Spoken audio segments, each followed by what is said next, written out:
আসলে এই সাধারণ মানুষেরা জানতোই না যে আমাদের নেতা এত বড় অন্যায় করতে পারে, এত বড় জালিম। কেন এত বড় জালিম বললাম? ফিরাউনের থেকে জালিম।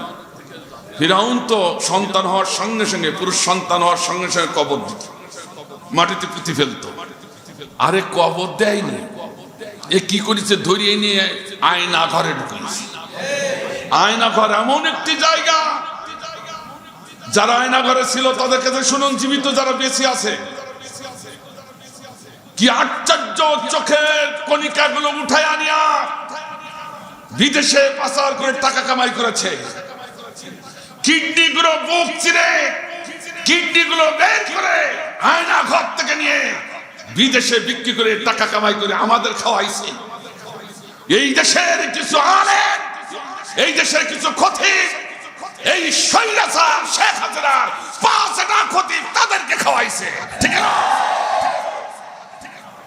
তার ভিতরে একটা রোল আমি বাইতুল মুকাররম দেখলেন না সেদিন? কত বড় বুকের পাটা ওর হয়েছে।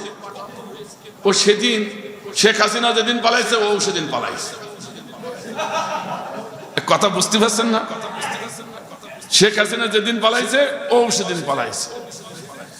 শেখ হাসিনাকে হযরত উপাধি দিয়েছে এই খতিব, এই খতিব রুহুল আমিন খতিব হযরত উপাধি দিয়েছে।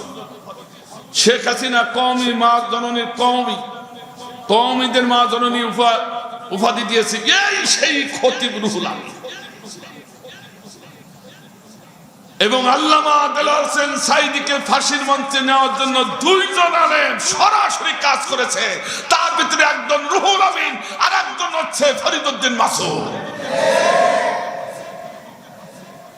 কথাকে বুঝতে পারছেন?